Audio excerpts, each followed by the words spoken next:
न हो कोणी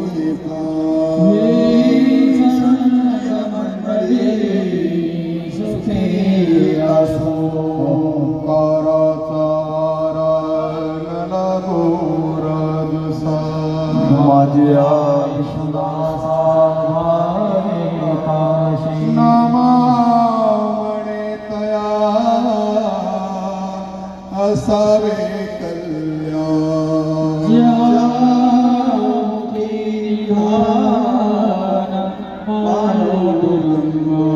कल्पनेची बाधा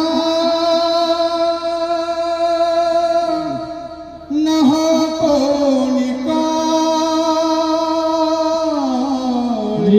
संत मंडळी सुखी असो मागणे एक तुझ प्रतिया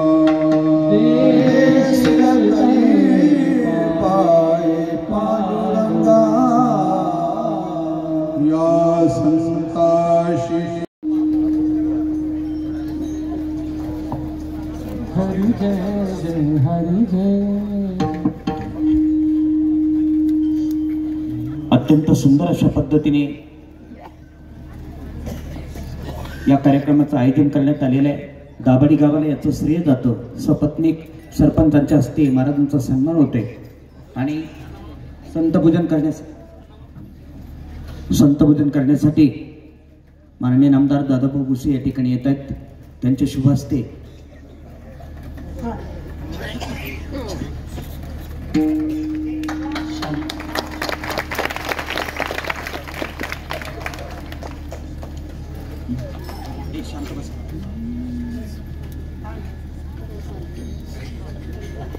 जोरदार टाळ्या झाल्या पाहिजे सगळ्यांनी। यानंतर मालेगाव तालुका फिरत्या कीर्तन महोत्सव तीर्थ समितीतर्फे माननीय नामदार दादाभाऊ भुसे यांच्या शुभ हस्ते महाराजांना सन्मानपत्र प्रदान करण्यात येईल आणि महाराजांचा सत्कार होईल।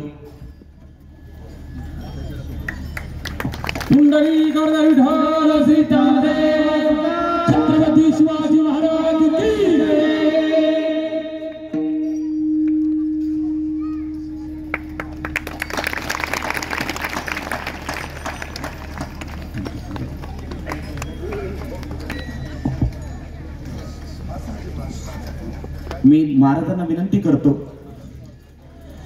मी महाराजांना आणि माननीय नामदार भुसे साहेबांना विनंती करतो की उत्कृष्ट नियोजनाबद्दल ग्रामस्थांचा सत्कार महाराजांच्या हस्ते शुभ संपन्न होतोय।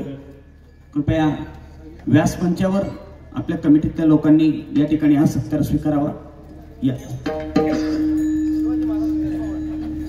या नेलुमानस तुम्ही पण या। नेलू शेठ, प्रकाश शेठ या लवकर। सरपंच साहेब जा तुम्ही वरती या। नेलू दादा या लवकर या, लवकर या।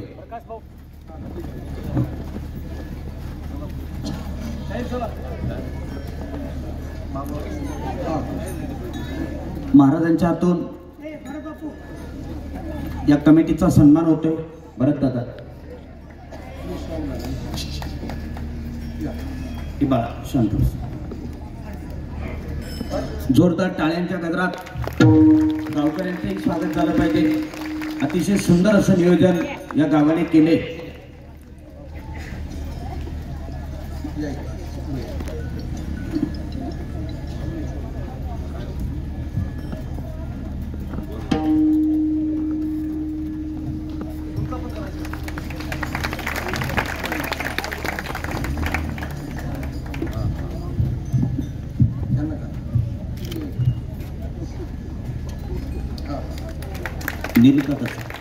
साहेब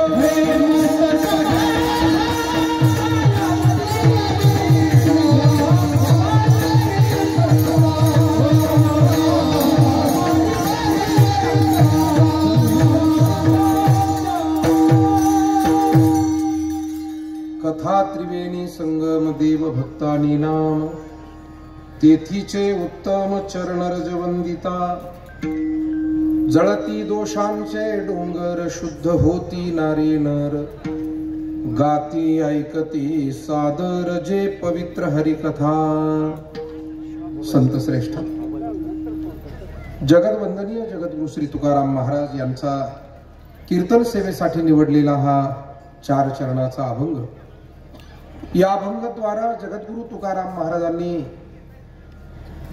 महाराष्ट्राला लाभलेली वारकरी संप्रदायाची जी पवित्र श्रेष्ठ आणि व्यापक परंपरा आहे या परंपरेतून केली जाणारा हरी कीर्तन नामस्मरण भजनादी सेवा ही सर्व सेवा किती श्रेष्ठ आहे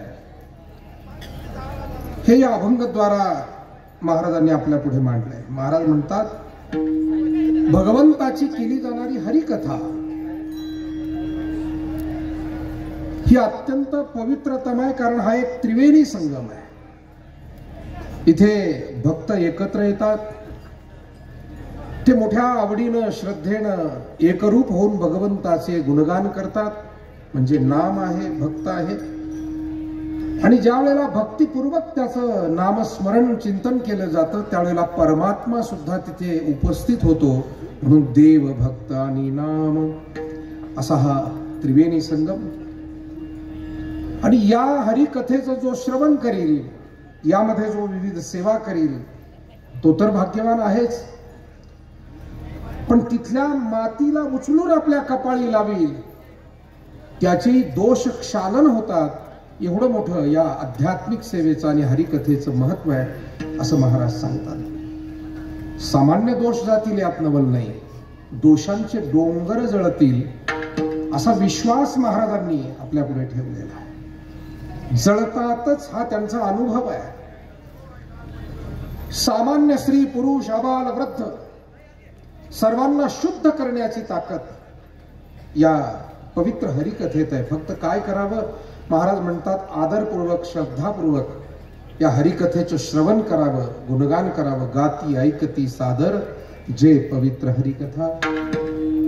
आणि मग अशा हरिकथेमध्ये सुस्नात झालेले जे भाविक आहे, भाग्यवान साधक आहे, त्यांचं श्रेष्ठत्व किती मोठं आहे। तर अशा महात्म्यांकडे तीर्थ पुनीत होण्यासाठी येतात जे साधू संत महात्मे हरिकथेचं गुणगान करतात। सामान्य माणूस हा तीर्थामध्ये पवित्र व्हायला जातो आणि तीर्थ हे साधूकडे पवित्र व्हायला येतात। हा एक मोठा श्रेष्ठ विचार या अभंगातून महाराजांनी आपल्या पुढे ठेवला। तीर्थे तया ठाया इति पुनीत व्हावया। आणि पर्व काळ तर त्यांच्या पाया तळी वास्तव्य करतो असं म्हणाले तुकोबाराय म्हणतात। काय वर्णन करावं या सगळ्या सोहळ्याचं, या सगळ्या हरिकथेच्या या श्रेष्ठत्वाचं। हे अनुपम्य आहे, याला देण्यासाठी कोणती उपमाच नाही, म्हणून अनुपम्य। आणि ब्रह्मदेव स्वतः जरी वर्णन करू लागले या महापुरुषांच्या चरित्राचं आणि हरिकथेच्या श्रेष्ठत्वाचं, तरी ब्रह्मदेवालाही ते शक्य नाही। तुका म्हणे ब्रह्मा नेने वर्णुया सुखा विठाला विठाला।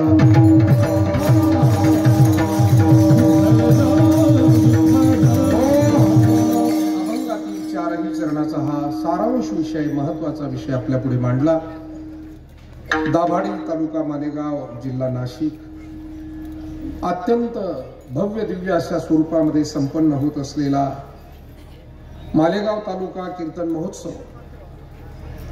आणि या कीर्तन महोत्सवातील आजचं 3रं कीर्तन मालेगाव तालुक्यातील उद्योग व्यापार धार्मिकता सामाजिक सेवा राष्ट्रसेवा असा अनेक मोठा इतिहास लाभलेलं हे दाभाडी गाव। आणि या गावामध्ये आजची 3ऱ्या दिवसाची सेवा होते आहे।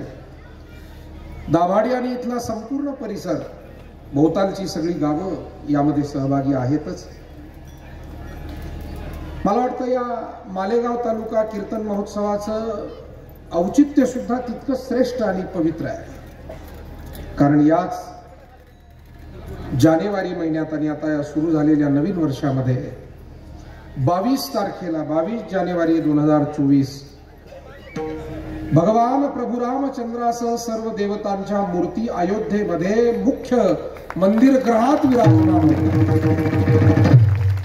अहो भाग्य, केवढा परमोच्च आनंदाचा हा स्वर्णाचा क्षण. खरं म्हणजे आपल्याला त्या दिवशी खूप आनंदानं तो दिवस साजरा करायचा आहे आणि त्याची पूर्व तयारी मला वाटतं संबंध भारतामध्ये प्रभू रामाच्या आगमनाचं पूर्व स्वागत आणि भव्य स्वागत जर कुठे सुरुवात झालं असेल ते मालेगाव तालुक्यामध्ये सुरुवात. रामाचं स्वागत भारतभर होणार आहे पण त्याची सुरुवात मालेगावनं केली. कारण रामाला हा नाशिक आणि दंडकारण्याचा परिसर आवडताच होता ना. असं काय मी आपल्याला सांगतो, 14 वर्षाच्या वनवासामध्ये राम प्रभू चालत होते पण पंचवटीमध्ये जेव्हा ते आले तेव्हा ते विसावले.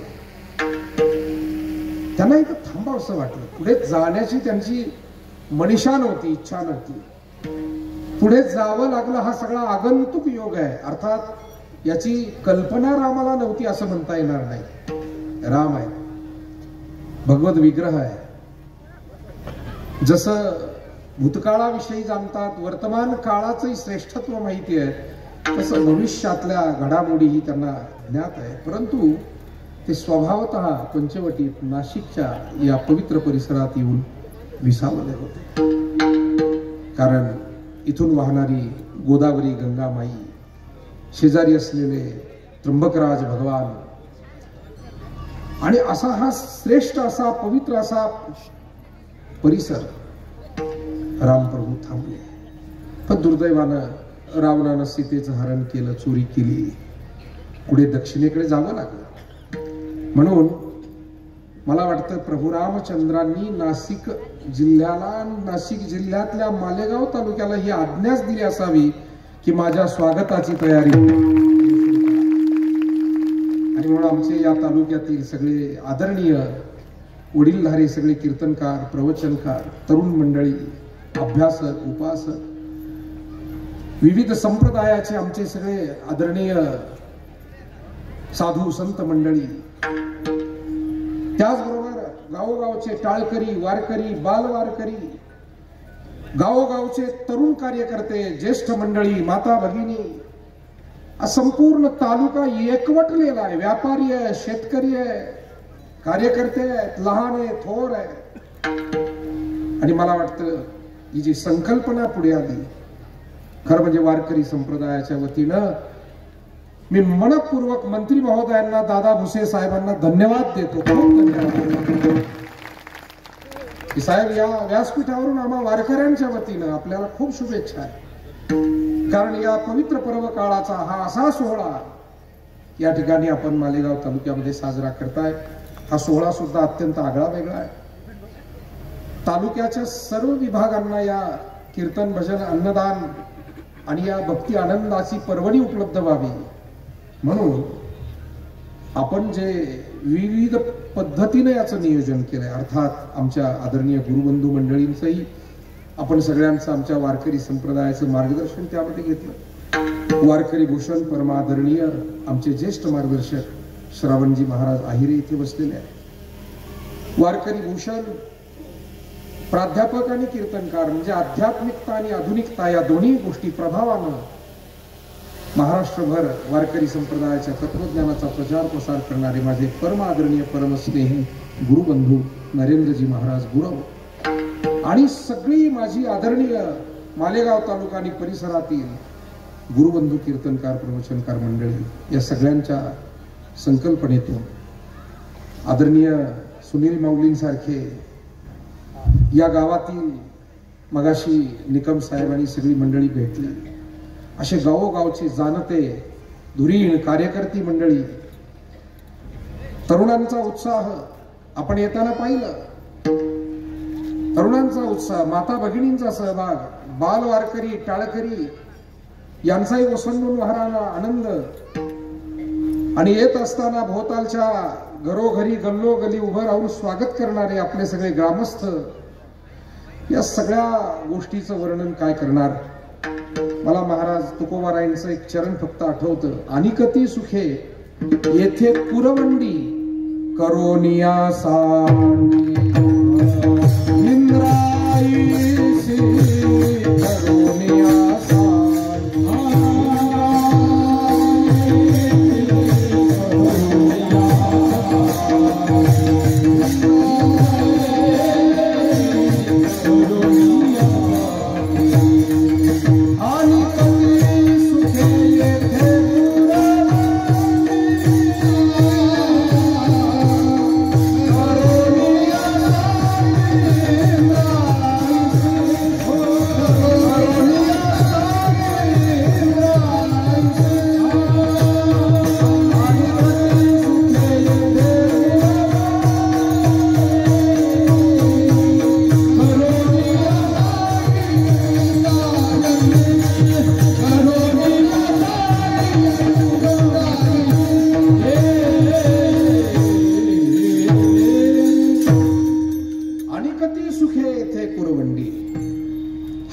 आनंदाचा सोहळा असा श्रेष्ठ असतो की जगातली इतर सुख कुरवंडी करावी म्हणतात तुकोबाराय, म्हणजे ती ओवाळून टाकावी.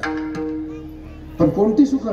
सामान्य नव्हे, इंद्रायसी, म्हणजे इंद्राच्या स्वर्गात जे काही दिव्य मनोहर स्वर्ग सुख आहे ते सुद्धा या सगळ्या सेवेच्या भक्तीच्या सुखावरून ओवाळून फेकून द्यावं. आणि हा सगळा सोहळा आदरणीय राज्याचे कृषी मंत्री आणि बांधकाम मंत्री, राज्याचे माजी कृषी मंत्री आहेत, विद्यमान बांधकाम मंत्री आहेत, आणि त्यांच्या मार्गदर्शनाखाली आदरणीय दादाजी भुसे साहेबांचे जे सर्व इतर कार्यकर्ते आहेत त्यांचं अत्यंत सहकार्य, गावोगावचे भाविक वारकरी, ज्येष्ठ मंडळी, महिला भगिनी, तरुण मंडळी, सर्वांचा सहभाग, आयोजन नियोजनकर्त्या मंडळींचे परिश्रम ते सुद्धा तितकेच मोलाचे आणि महत्वाचे, आणि त्यातून आदरणीय महाराज मंडळींचं मार्गदर्शन, वारकऱ्यांचा, सर्व भाविकांचा विशेष सहभाग, हा अद्भुत सोहळा होतोय.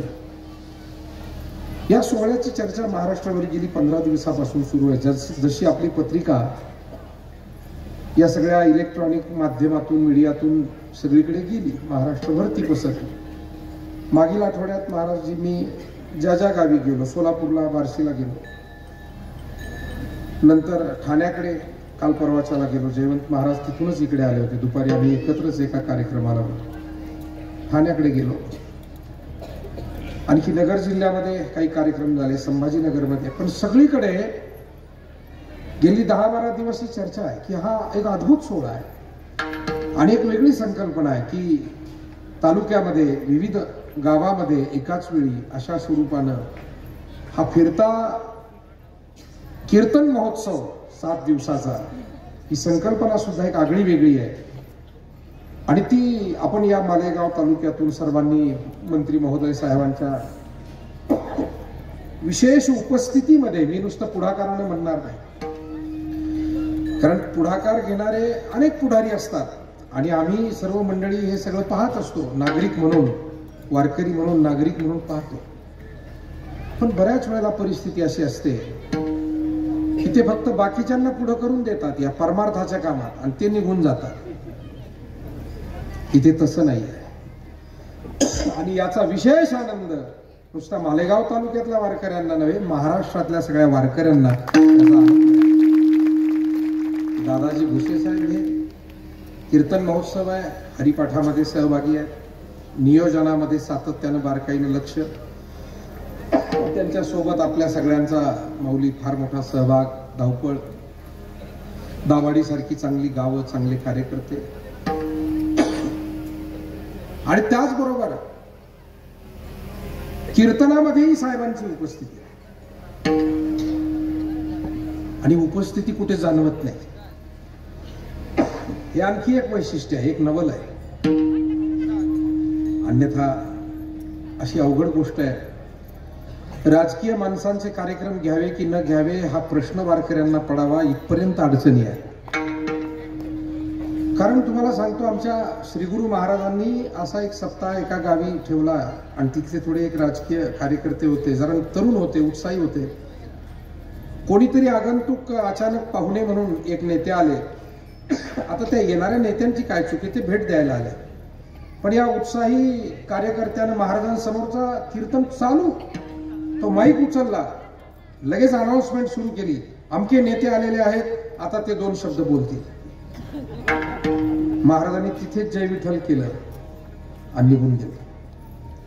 पुढे एक संन्यासी महात्मे होते, त्याचा काय दोष लागला वगैरे हे तिथे जाऊन त्या तालुक्यात ऐकलेलं बरं. काय परिस्थिती होते. हरी कीर्तनाचा अवमान, तो व्यक्तीचा नव्हे, पण या ज्ञानोबा तुकोबाराय परंपरेचा तो अवमान. आणि म्हणून अशा गोष्टी आम्ही अनुभवलेल्या आहे. आम्ही गेली 25-30 वर्ष आमच्या वाडवडील मंडळींच्या आज्ञेनं सेवा करतोय. सगळी मंडळी आम्ही सेवक आहोत संप्रदायातील. परंतु इथे आल्यानंतर एक वेगळंच समाधान. पत्रिका वाचली, सगळ्या देवी देवतांचे फोटो, सगळ्या या मालेगाव तालुक्यातील पूज्य संत मंडळींनी ज्यांनी पिढ्यानपिढ्या घडवण्याचं काम धार्मिक क्षेत्रामध्ये केलं, त्या पूज्य संत मंडळींचे सर्व फोटो, कीर्तनकार, कीर्तनाचं नियोजन, कीर्तनाच्या गावांची नावं, सहभागी असलेल्या गावांची नावं, खाली असलेले सर्व टाळकरी वारकरी महाराज मंडळी, त्यांच्या ज्या ज्या जबाबदाऱ्या, सेवेच्या संपर्कासाठी जे काही असेल ती सगळी व्यवस्था. आणि त्या सर्वांच्या खाली मालेगाव तालुका वारकरी भाविक व सप्ताह कमिटी, त्याच्या शेवटी पार खाली छोट्या अक्षरात माननीय मंत्री दादा भुसे साहेबांचं नाव. मला हे आश्चर्य वाटलं, महाराष्ट्रामध्ये पाहायला मिळालेलं नाहीच. तुम्हाला खरं सांगू, माणसं थोडंसं काम जरी करतात. मला पूज्य मोरारी बापूंचं एक उदाहरण आठवलं, बापूश्रींचं. बापूजींनी एकदा रामायणात सांगितलं, म्हणाले एक जणानं काय केलं, मंदिरात फॅन दान दिला. म्हणे कोणता फॅन? सिलिंग फॅन, जो वरती असा उलटा टांगलेला सिलिंग. पण मग फॅन दान दिला तर त्यानं काय केलं, त्या फॅनच्या पात्यावर नाव टाकलं स्वतःच, असं पातं भरून. अगदी त्या पेंटरला सांगितलं, जागा रिकामी सोडू नको, मोठ्यात मोठं येईल असं का. मग त्या ग्रहस्थानं स्वतःचं नाव, वडिलांचं नाव, आडनाव, गाव. पण त्याच्या लक्षात आलं, फॅन हा 3 पात्याचा होता, अजून 2 पाते रिकामे आहेत फॅनचे. मग त्यानं काय केलं, दुसऱ्या एका पात्यावरती त्याची पत्नी आणि मुलं यांचं नाव टाकलं. तुम्हाला रिकामं तसं राहणारच आहे, आणि त्याचं काय अंग दुखतं म्हणलं, त्याच्यावर नाव टाकलं तर कुठं अंग दुखतं. दुसऱ्या पात्यावर तिसरं पात्र राहिलं. तो म्हणला, आता माझं वडिलांचं नाव आलं, पत्नी आणि मुलांचं आलं, अजून एक पात्र रिकाम आहे, सासऱ्याचं नाव टाकलं. आणि मग फॅन देवाच्या मंदिरात असा उलटा लटकवला. पूज्य मोरारी बापूंचं ऐकलेलं ते सांगतो तुम्हाला. 20-25 वर्षापूर्वीच रामायणात त्यांनी सांगितलं. ते म्हणाले, अगोदर 84 लाख योनी फिरतच होते, उलटे लटकवून आणखी फिरवले.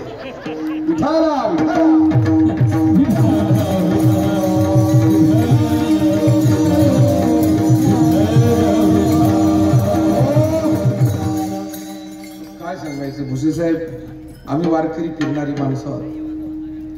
महाराष्ट्राच्या या संत मंडळींच्या कृपा आशीर्वादामुळे, त्यांच्या ज्ञानाच्या या सगळ्या विचारांच्या शिदोरीमुळे अनेक ठिकाणी जायला मिळतं, जावं लागतं. चांगले अनेक अनुभव येतात. आणि त्या चांगल्यातला एक अत्यंत चांगला अनुभव मला आजच्या या कार्यक्रमात मालेगाव तालुक्यामध्ये आल्यानंतर येतोय. दाभाडी सारखे चांगले कार्यकर्ते, ग्रामस्थ, मालेगाव तालुक्यासारखे श्रद्धावान वारकरी भाविक, अत्यंत मोठ्या अंतःकरणानं आपल्या नेत्यांना या भक्ती कार्यासाठी साथ देणारे आमचे सगळे वारकरी, टाळकरी, माळकरी, कीर्तनकार, सगळे साधू संत, सगळे आध्यात्मिक विचारात सेवा करणारे साधक. आणि त्याचबरोबर या सगळ्यांमध्ये सर्वांच्या मागे राहून मोठ्यात मोठी जबाबदारी, पण ती जबाबदारी पार पाडताना सगळ्यांपासून थोडंसं त्या मानपानापासून अलिप्त राहून सेवा करणारे मंत्री दादाजी भुसे यांच्यासारखे मोठ्या अंतःकरणाचे नेते. मला वाटतं हे दर्शन मला मालेगाव तालुक्याचं आणि इथल्या सेवेचं आज करण्याचा योग आहे. बाकी मी कीर्तन सांगण्यासाठी आलेलो नाही. हा जो सुयोग इथे एका अर्थानं हा सोनियाचा दिवस आहे असं म्हणाला. सोनियाचा दिवस माझे अमृते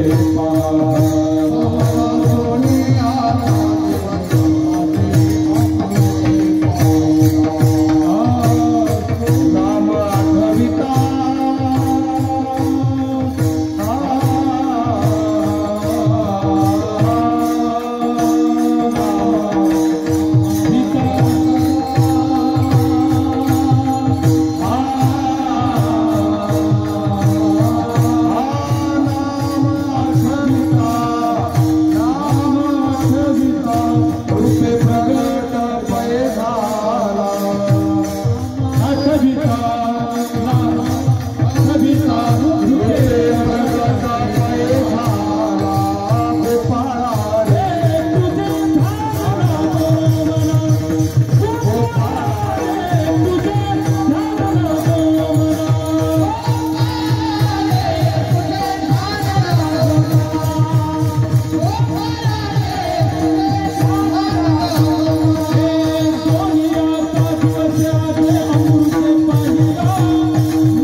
मार्गदर्शक असा कार्यक्रम आपल्या मालेगाव तालुक्यामध्ये ते सुरू आहे.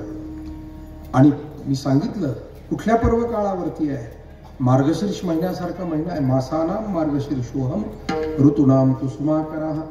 भगवंतानं विभूती योगामध्ये 10व्या अध्यायात ज्या ज्या विभूती सांगितल्या त्यात मार्गशीर्ष मास ही माझी विभूती आहे भगवान म्हणतो. असा पवित्र काळ. माऊलींची वारी अजून होऊन 1 महिना पूर्ण झालेला नाही आहे. तो पर्व काळ अजून चालूच आहे. आणि श्री गुरु निवृत्तीनाथ महाराजांची वारी पुढे आलेली आहे. हेही 2 योग आहेत या कार्यक्रमाच्या मागे पुढे. आणि त्यात भगवान प्रभू रामचंद्रांच्या मूर्तीची प्राणप्रतिष्ठापना अयोध्येमध्ये होते. हा आणखी एक त्रिवेणी योग आहे. आणि असा पर्व काळ अनुलक्षून आपण हा जो कार्यक्रम करीत आहात. खरं म्हणजे या निमित्तानं भजन, भक्ती, प्रबोधन, अन्नदानासारखी सेवा हा विचार ठेवून आपण हे सगळं करीत आहात. आणि मुळात ही भजन, भक्ती, प्रबोधनाची सेवा किती श्रेष्ठ आहे हेच तुकाराम महाराजांना, जे तुम्ही सगळं करताय हे किती श्रेष्ठ आहे हे तुकाराम महाराजांना आजच्या अभंगातून सांगायचं. जे दाभाडीकर सेवा करतायत, परिसरातील मंडळी करतायत, मालेगाव तालुक्यातील वारकरी सगळे आपण आदरणीय दादाजी भुसे साहेब आणि त्यांच्या सोबत हे कार्य या ठिकाणी सुरू केलेलं आहे. हे किती श्रेष्ठ आहे. महाराज म्हणाले हे सामान्य नाही. जगात अनेक गोष्टी पवित्र आहेत, पण त्या पवित्रातलं हे सर्वात पवित्र कार्य. गंगा पवित्र, गोमाता पवित्र, गायत्री पवित्र, ज्ञानही पवित्र. नाही ज्ञानेन सदृशम पवित्रम इह विद्यते. अनेक गोष्टी पवित्र आहेत. पण या सर्व पवित्रांमध्ये हे तर पवित्र आहेच, पण या सगळ्या पवित्र अशा गोष्टींमध्ये हरिकथा, भगवत चर्चा ज्या पद्धतीनं हे आपण करीत आहात ही पवित्र ती पवित्र आहे. त्याचं कारण अनेक नद्या पवित्र असतात, पण अशा पवित्र नद्यांचा संगम झाल्यानंतर त्याचं पावित्र्य कितीतरी पटीनं ते अधिक वाढतं. गंगा पवित्र, यमुना पवित्र, सरस्वती पवित्र, पण जेव्हा तिन्ही एकत्र येतात प्रयागराजाला आणि त्यावेळेला त्याचं पवित्रत्व किती श्रेष्ठ आहे हे आपण पाहतो. आणि म्हणून भगवान पवित्र आहे. पवित्राणाम पवित्रयो मंगलानां च मंगलम, दैवतम देवतानां च भूतानां यो व्ययः पितः. तो अपवित्रालाही पवित्र करणारा परमपवित्र असा हा परमात्मा आहे. त्याचं नामही पवित्र आहे, कारण तो पवित्र नामनामीचा अभेदच आहे. आणि त्याच्यामुळे त्याचं नाम सुद्धा अत्यंत पवित्र. आणि हे नामधारक असलेले संत त्या भगवंताचं नाम गात असल्यामुळे, त्या पवित्राच्या चिंतनामुळे तेही पवित्र आहे. पवित्र सोवळी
परमात्मा पवित्र, त्याचं नाम पवित्र आणि या नामाची साधना करणारे महात्मे सुद्धा पवित्राति पवित्र. आणि या तीन पवित्र अशा परमतत्वांचा एकत्र येण्याचा योग म्हणजे ते किती पवित्र. आणि म्हणून जगद्गुरु तुकाराम महाराज म्हणतात की हा जो त्रिवेणी संगम आहे, जो गंगा यमुना सरस्वतीचा आहे, तो स्नान करतील त्यांना पुनीत करणारा, तेही श्रद्धापूर्वक जे कोणी स्नान करतील. पण त्या त्रिवेणी संगमामध्ये सगळ्यांना जाता येईल का? तिथे पोहोचता येईल का? ज्या श्रद्धेनं ते स्नान करावं तसं घडेल का? आणि असं आहे, ती गंगा तिच्याकडे गेल्यानंतर पवित्र करते. पण ही जी हरिकथेची गंगा, ही पंढरी, आळंदी, त्र्यंबक राजातून, तीर्थक्षेत्रातून निघते आणि ती थेट दाभाडी सारख्या गावामध्ये येते. ही हरिकथेची गंगा. त्या गंगेला नाही आणता येत इथं. कुशावर्ताला इथे आणता येणार नाही. प्रयागराजाच्या संगमाला इथे आणता येणार नाही. गोदावरीला इथे आणता येणार नाही. माता नर्मदेला, तापीला इथे आणता येणार नाही. पण मला वाटतं ज्ञानोबारायांची ज्ञानेश्वरी, तुकोबारायांची गाथा, नामदेवरायांनी दिलेली हरिकीर्तन परंपरा, नाथ महाराजांनी दिलेला भक्तीचा, शांतीचा संदेश, तुकोबारायांचं विवेकासहित वैराग्य, श्री संत सावता महाराज, श्री संत गोरोबा काका, श्री संत नरहरी महाराज, श्री संत सेना महाराज, श्री संत चोखामेळा, परिसा भागवत, श्री गुरु निवृत्तीनाथ महाराज, सोपान काका, मुक्ताई, जनाई, किती संतांचा उल्लेख करावा. या संतांनी आपल्या भावनेनं, श्रद्धेनं प्रवाहित केलेली ही भक्ती गंगा, ही मात्र प्रत्येक घराघरापर्यंत, गावागावापर्यंत जाते, सर्वांना सुस्नात करते. म्हणून त्याचं महत्व महाराज अभंगाच्या प्रथम त्रिवेणी संगमा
देवभक्तानी नाम तेथीचे उत्तम चरण रज वंदिता. खरं म्हणजे महाराष्ट्रात जन्माला आलेले आपण सर्व भाग्यवान आहोत. त्याचं कारण या जगामध्ये सर्वात व्यापक आणि श्रेष्ठ अध्यात्म विचार जगाच्या पाठीवर कुठे असेल तर तो या भारतात आहे. कारण फक्त भारतीय ऋषीमुनीच असं म्हणाले, भारतीय या सनातन हिंदू धर्माच्या तत्वज्ञानातच असं सांगितलंय की वसुधा एव कुटुंबकम, वसुधैव कुटुंबकम. वसुधा नाम पृथ्वी, पृथ्वी हेच एक कुटुंब आहे.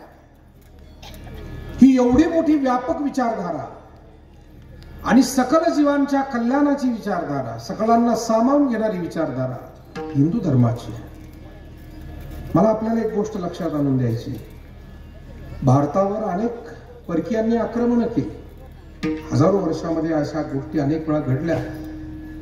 भारत हा पारतंत्र्यातही गेला. काय नाही, थोडस शॉर्ट सर्किट थोडं होतंय, काय नाही. विठाला विठाला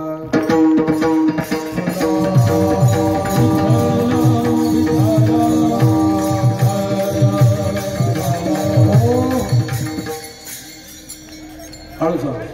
बसा खाली, बसा बसा बसा बसा बसा. अहो काय झालं नाही म्हणजे मगाशी फटाके वाजवले ना, तर त्या विजेलाही बिचारीला वाटलं की रामाचं स्वागत आपणही करावं. तुम्ही थोडी रोषणाई केली, तिने थोडी रोषणाई केली तिकडे, बाकी काय नाही. विठाला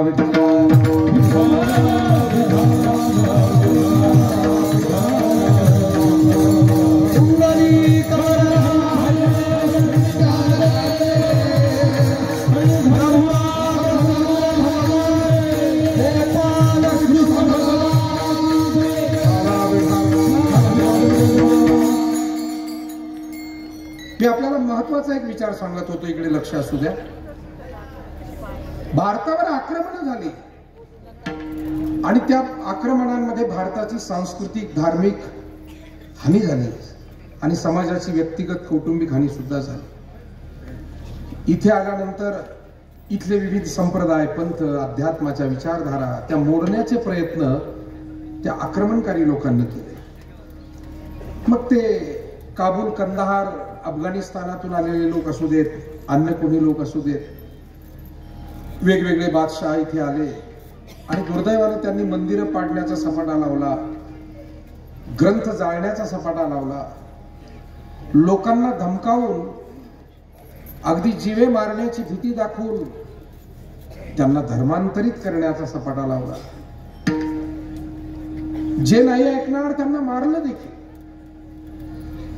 आणि अशा सगळ्या काळामध्ये तरी हा धर्म, ही संस्कृती टिकून राहिली, कारण त्याही काळामध्ये आपल्यासारखे काही भाविक, काही श्रद्धावान, काही निडर ते सामोरं जात राहिले आणि गरजू हरीचे पवाडे अशा धैर्यानं झुंजारते एक विष्णुदास जगी. तुकोबारांचे शब्द निघालेत कुठून? कारण काळ प्रतिकूल होता. सांडोनिया राम राम ब्राह्मण म्हणती दोन दोन. आणि अशा काळामध्ये हरिभक्ती करायची, लोकांना कीर्तन सांगायची. मायबाप किती प्रतिकूलते. म्हणजे अर्जुनानं जशी गीता प्रतिकूल परिस्थितीत ऐकली, तसा तुकोबाराय आदी संतांनी केलेला परमार्थ प्रतिकूल स्थितीमध्ये केलेला. आज त्याच परमार्थाची सेवा करणारे आमच्यासारखे अत्यंत सामान्य सेवक आम्ही भाग्यवान आहोत की आमच्यासाठी तुम्ही सगळी व्यवस्था करता आणि हे स्टेज आमच्या स्वाधीन करता 2 तास. हे केवढं भाग्य आहे. तुकोबारायांना, माझ्या या मायबाप संतांना गावोगावी जावं लागत होतं. यारे यारे लहान थोर लोकांच्या अगदी पाया पडावं लागत होतं. लागोनी या पाया विनवितो तुम्हाला, करे टाळी बोला मुखी नाम. आणि कशी तरी 150 लोक जमा करून आणून त्या अंधारात टेंभा पेटवून देवापुढे ते हरिकीर्तन करावं लागत होतं. मायबाप कोणत्याही क्षेत्रामध्ये परिश्रम घेतलेल्या आपल्या गुरुजनांना, वाडवडिलांना विसरायचं नसतं, कारण ते फार महत्वाचं आहे. तरच आपण जे कार्य करतो ते कार्य करताना आपली पावलं जमिनीवर राहतात. मगाशी भोजनाला आदरणीय नरेंद्रजी महाराजांच्या घरी मालेगावी आम्ही गेलो. आदरणीय दादाजी भुसे साहेब तिथे आले, आपले मंत्री महोदय. आणि आल्यानंतर त्यांनी स्वर्गीय ज्यांनी धर्मासाठी अहोरात्र परिश्रम घेतले असे हिंदू हृदय सम्राट बाळासाहेबजी ठाकरे यांचं स्मरण केलं. आणि त्याच्याबरोबर हिंदू हृदय सम्राट आनंद दिघे साहेब यांचंही स्मरण केलं.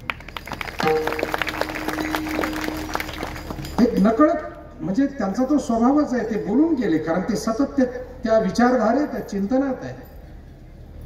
आई वडिलांची आठवण काढा हे न काढणाऱ्यांना सांगावं लागतं, जो स्वाभाविक काढतो त्याला काय. म्हणून गुरुजन, आपले गुरु, आपले आईवडील, आपले जे आधारस्तंभ असतात, ही कृतज्ञता ज्यांच्याकडनं घडते, मला वाटतं तिथे दोष लागतो. आणि ती कृतज्ञता जर सतत अशी मनामध्ये राहिली तर त्यांचे आशीर्वाद आपल्याला सतत मिळत राहतात. आणि खरं सांगू, आपल्या पितरांचे, आपल्या गुरुजनांचे आशीर्वाद मिळाल्याशिवाय देवाचे आशीर्वाद मिळत नाहीत. ही प्रवेश परीक्षाच आहे. प्रवेश परीक्षा पास झाल्याशिवाय माऊली मुख्य कोर्सला जाता येत नाही. कसं जाता येईल बरं? इंजिनिअरिंगला जायचं म्हणे आम्ही सीईटी देणार नाही, आम्ही नीट देणार नाही, कसं काय तुम्हाला मेडिकलला इंजिनिअरिंगला जाता येईल? तसं जोपर्यंत आईवडिलाची सेवा करत नाही, त्यांचे आशीर्वाद घेत नाही, जोपर्यंत गुरुजनांची सेवा करून त्यांचे आशीर्वाद घेत नाही, गोर गरीब गरजू दीन दुबळ्यांची सेवा करून, मुक्या प्राण्यांची सेवा करून त्यांचे आशीर्वाद आम्ही घेत नाही, तोपर्यंत परमात्मा आम्हाला त्याच्या यादीमध्ये घेत नाही. मग आपण फक्त पुजाऱ्याच्याच यादीत असतो, देवाच्या यादीत नाही. विठ्ठला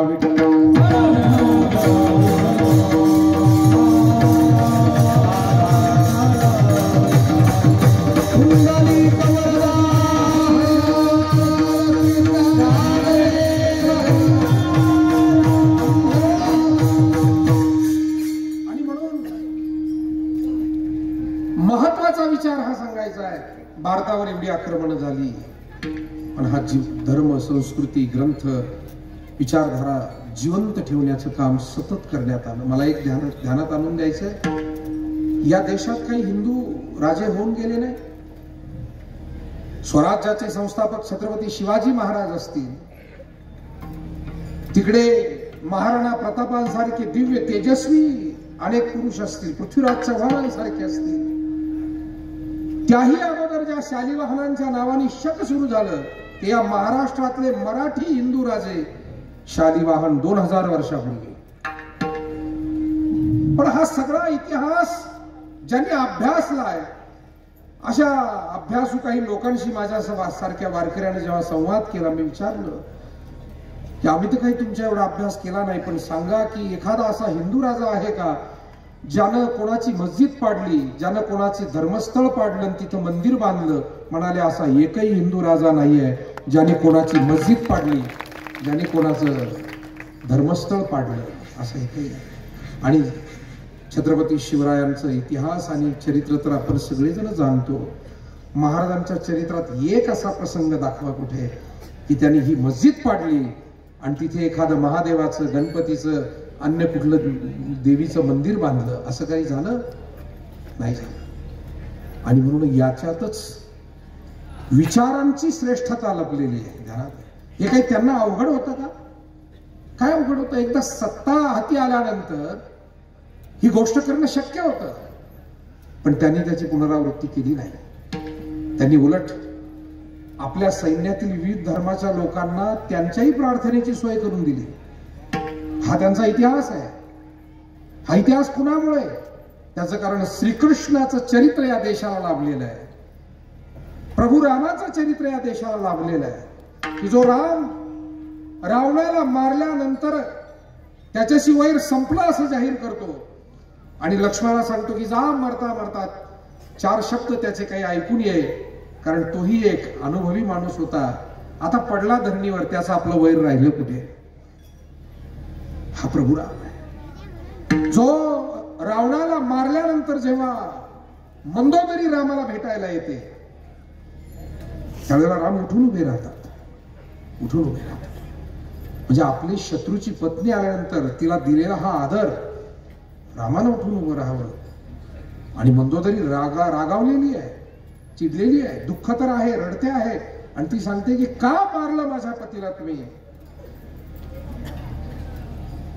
आणि जर त्यांना तुम्ही मारताय तर तुमच्यात आणि त्यांच्यात असा काय फरक आहे? हा प्रश्न मंदोदरी विचारते. तेव्हा राम म्हणतात, हे माते रागू नकोस, पण त्यांना दंडित करणं हे रावण म्हणून व्यक्ती म्हणून मारलेलं नाही, ती एक प्रवृत्ती म्हणून मारलंय. कारण तुझ्या पतीत आणि माझ्या पतीत हा फरक आहे माते.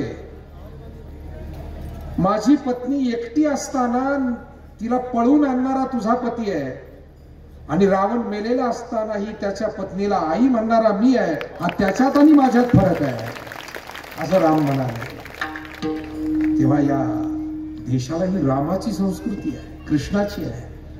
इथल्या राजांनी अन्यायाचं धोरण कधी पत्करलेलंच नाही. विठाला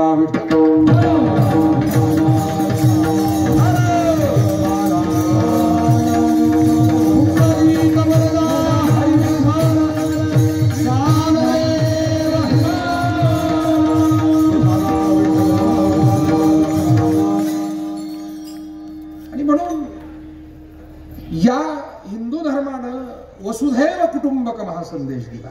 इथून बोलत आलो. पृथ्वी हेच कुटुंब आहे. पण मला आपल्याला सांगायचं, जगातली सर्वात पवित्र, उदार, व्यापक विचारधारा म्हणजे हिंदू धर्म आहे. आणि हिंदू धर्मातल्या सर्व पंथापैकी सर्वात पवित्र, उदार आणि व्यापक श्रेष्ठ विचारधारा म्हणजे वारकरी संप्रदाय. म्हणजे जगात श्रेष्ठ हिंदू धर्म आणि हिंदू धर्मात श्रेष्ठ मायबाप हो. आम्ही फक्त वारकरी संप्रदायाचे छोटेसे टाळकरी वारकरी आहोत म्हणून अभिमानानं बोलत नाही. पण हा तुमच्या माझ्या सगळ्यांसाठी अभिमान आहे. मराठी वाचणारा, मराठी बोलणारा, महाराष्ट्रात जन्माला आलेला या सगळ्यांसाठी हा अभिमान आहे, आनंद आहे. त्याचं कारण या ऋषी मुनींनी पृथ्वीला कुटुंब म्हटलं आणि माऊलींनी, वारकरी संतांनी विश्वाला कुटुंब म्हटलं. म्हणजे त्याला किती व्यापक केलं. मेळविली माती वैष्णवांची, मेळविली माती वैष्णवांची, मेळविली माती वैष्णवा.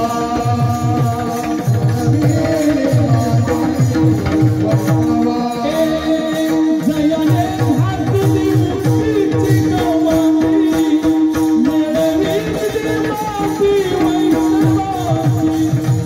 मेळविली माती वैष्णवांची.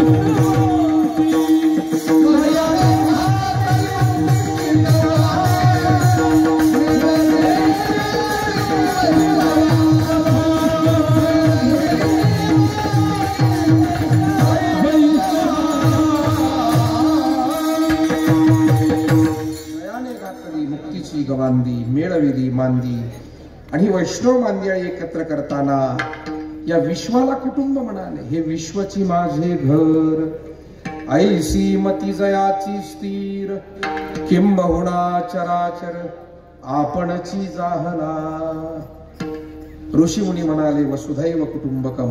मला फरक ध्यानात आणून द्यायचा आहे. हे व्यापकच आहे. पृथ्वी हेच कुटुंब. ही काही गोष्ट छोटी नाही आहे. हल्ली एखाद्याला जर विचारलं की तुमचं कुटुंब, ते म्हणतात ते आमचे चुलत आहे, आम्ही आमच्या इकडे आहे, असा तर परिचय करून देतात. जुनी माणसं असा नाही देत परिचय करून. ते म्हणतात महाराज आम्ही 4 चुलत्याचे 7 भाऊ आहोत. ते असं म्हणत नाही ते चुलत आणि हे दिलत. असा जुना माणूस कधीच परिचय करून देणार नाही. नव्यांना शिक्षण आहे, धोरण थोडं कमी पडत आहे. शिक्षण चांगलं आहे पण धोरण ठेवा. आपल्यांना पहिल्यांदा आपलं म्हणा, म्हणजे दुसरेही तुम्हाला आपलं म्हणतील. आपल्यांनाच तोडून टाकाल तर जगात तुमची किंमत उरणार नाही. पहिल्यांदा आपल्याला आपलं म्हणा. किंमत उरेल कशी? तुम्ही 4 भाऊ 4 इकडे तोंड करून वागाल. ना पाहुण्यात किंमत, ना भावकीत, ना गावकीत किंमत. विठाला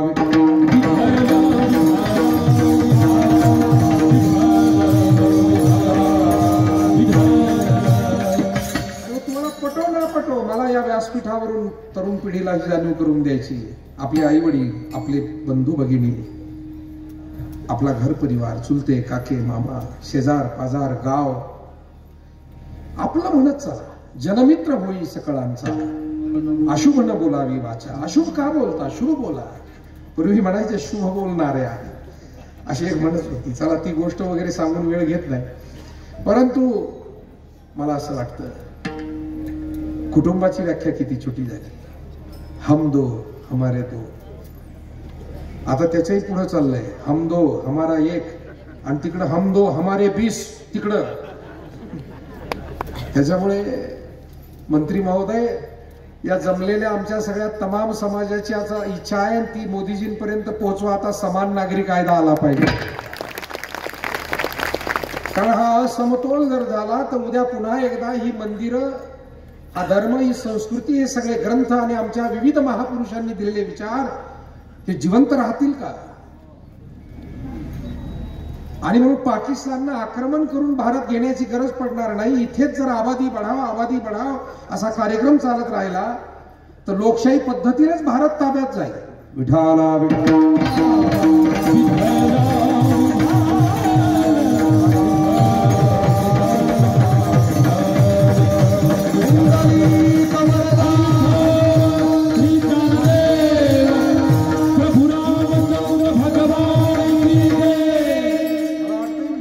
करण्याचाच हा काळ परमेश्वरानंच योजलेला आहे. त्याच्यामुळे मोठी मोठी कामं होत आहेत आणि हेही काम झाल्याशिवाय राहणार नाही. ते झालं तरच येणारा काही शेकडो वर्षांचा भविष्यकाळ हा भारतासाठी अत्यंत निर्भय निश्चिंत राहील. अन्यथा तो चिंतेचा विषय झाल्याशिवाय राहणार नाही. आणि म्हणून मला एवढंच सांगायचंय, हिंदूंनी बहुसंख्य असताना सुद्धा कधी कोणावर अन्याय अत्याचार केला, राज्य ताब्यात आलेलं असताना सुद्धा त्याचं कारण हा विचार मिळालेला होता, विश्वची माझे घर.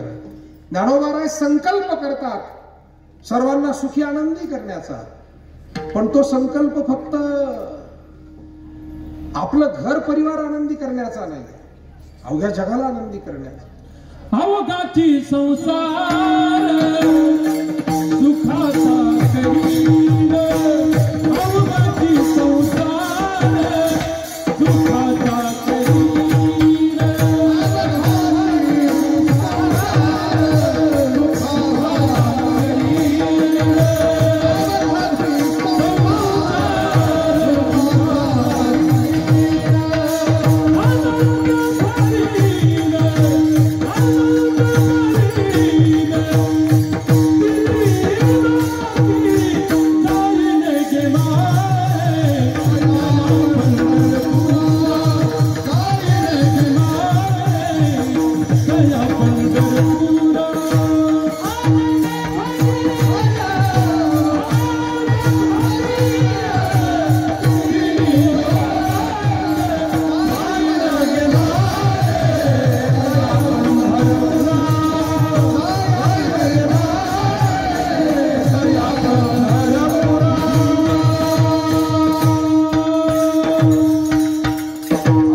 आमचाची संसार सुखाचा असं म्हणत नाही.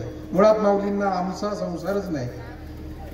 माऊली हे विश्वसंत आहेत, या विश्वाच्या कल्याणासाठी अवतीर्ण झालेले आहेत. आणि म्हणून अवघा संसार वारकरी संप्रदायाची विचारधारा सांगतो आपल्याला.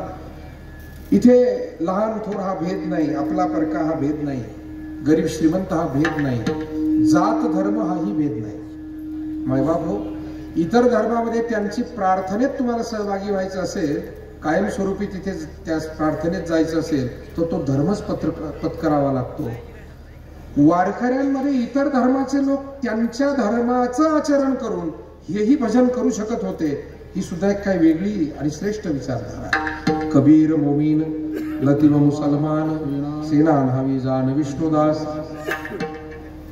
त्यांना असं कधी वारकरी संत म्हणाले नाही आप कन्व्हर्ट हो जाओ. ही विचारधाराच नाही, ही फार क्षुल्लक आणि सामान्य संकुचित विचारधारा आहे.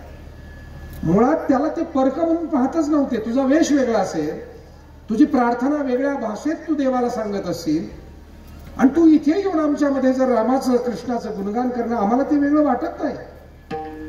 आणि या सगळ्या गोष्टींचा आपण विचार केला.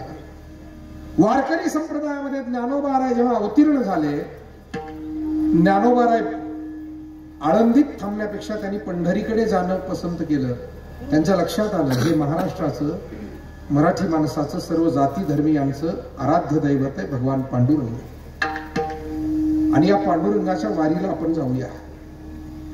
पण मग एकट्याने जायचं त्यापेक्षा न पाहे याती कुळाचा विचार भक्त करुणाकर ज्ञानाबाई.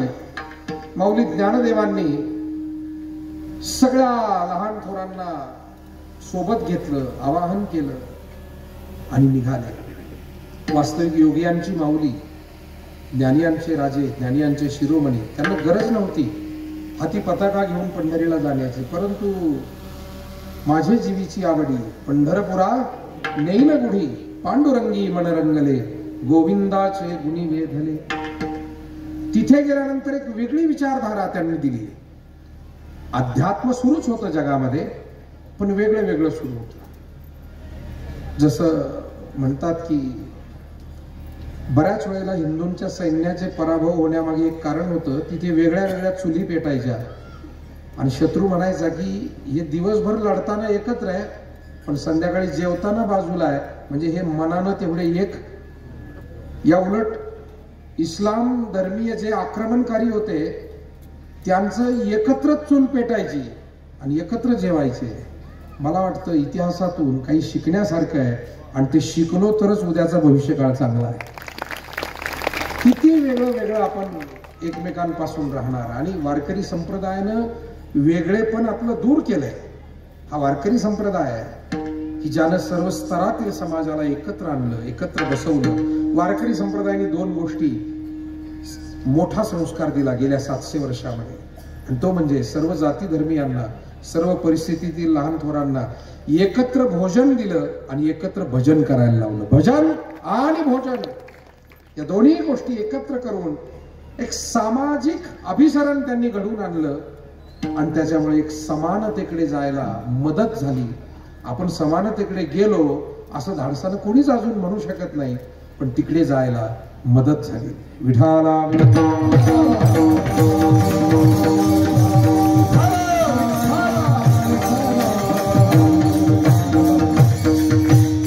पंढरपुरात गेल्यानंतर संत नामदेवरायांची भेट झाली. या दोन संतांनी क्रांती केली. नाम आणि ज्ञान एकत्र आलं. पुढे अनेक कर्मयोगी संतांच्या गाठी भेटी झाल्या. त्यामध्ये श्री संत सावता महाराज भेटले, श्री संत गोरोबा काका भेटले, श्री संत सेना महाराज भेटले. आणि संत महान होते. यांच्याजवळचं तत्वज्ञान, यांची प्रतिभा, यांचं कार्य सुरूच होतं.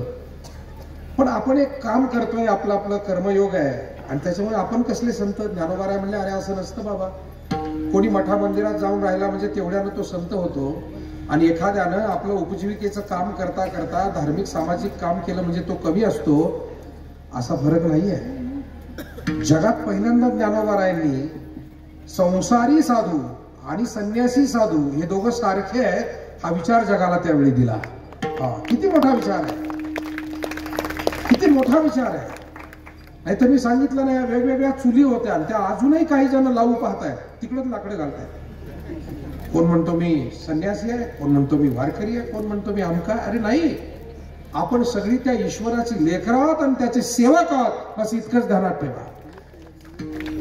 वेगळं करण्याचा प्रयत्न करू नका. राम काय, कृष्ण काय, पांडुरंग काय, दत्त काय, महादेव काय, देवी काय, गणपती काय, कुठल्याही देवतेची आपण उपासना करीत असा, मुळात देव वेगळे आहेत कुठे. एकोहम बहुश्याम. उपनिषदानं सांगितलं एकच तत्व आहे, पण बहुविध पद्धतीनं ते सर्वांना प्रतीतीला आलंय. एकम सद्विप्रा बहुधा वदंती. स्वामी विवेकानंद हे वाक्य जगभर पुन्हा पुन्हा सांगायचे. एकम सद्विप्राह बहुधा वदंती. एकच सत्य आहे, ती ईश्वरीय सत्ता म्हणजे एकच आहे. पण विप्राह बहुधा वदंती, विद्वज्जनाने बहुविध पद्धतीनं त्याचं प्रतिपादन केलंय. विठाला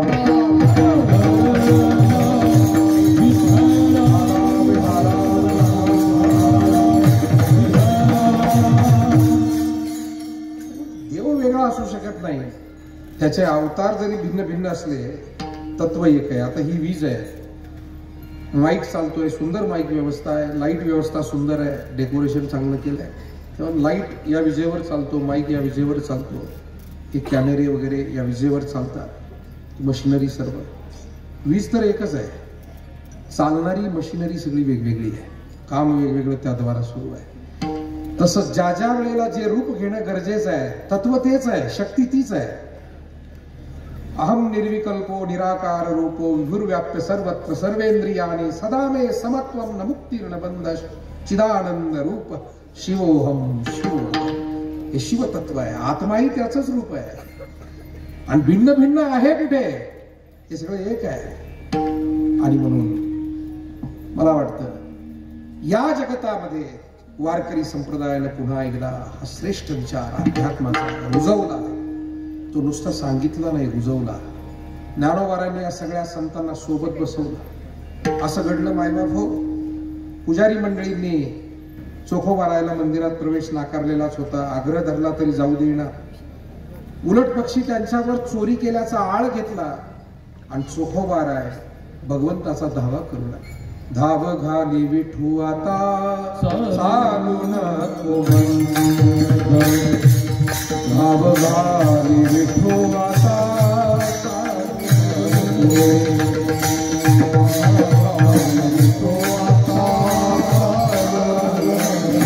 चालू नको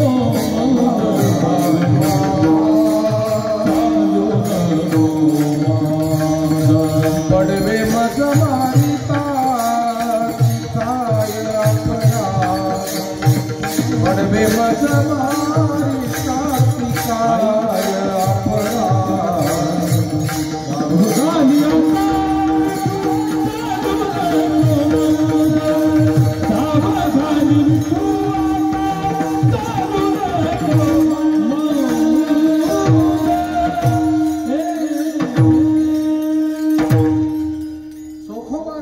भगवंताचा दावा करू लागले.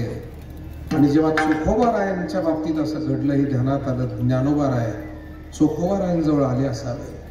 चोखोबा जाईल आज ना उद्या पुजाऱ्यांचा संकुचितपणा निघून जाईल. त्यांना कळेल की अमृतस्य पुत्र हा का म्हणाले उपनिषद, हे सगळे अमृतमयी परमात्म्याचेच लेकर आहेत.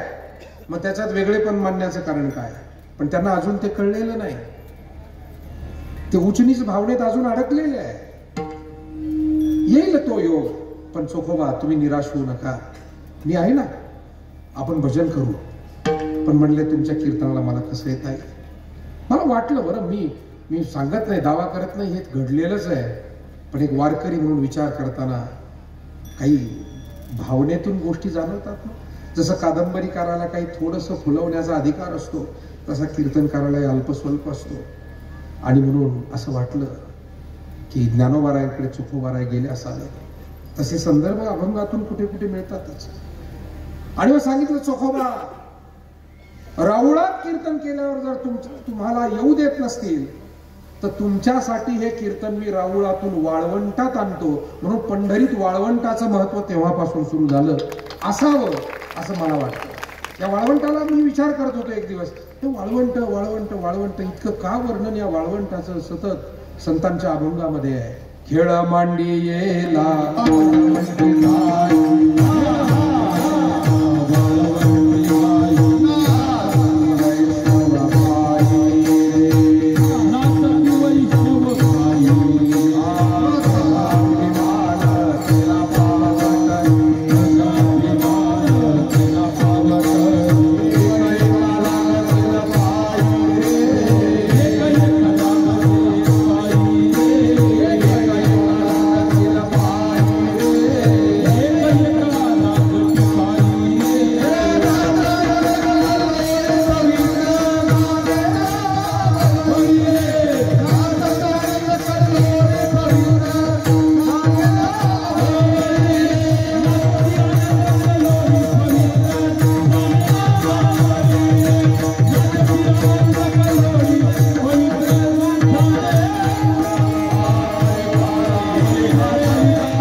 नाचती वैष्णव भाई रे, किंवा तुका म्हणे वाळवंट बर्वे नीट उत्तम.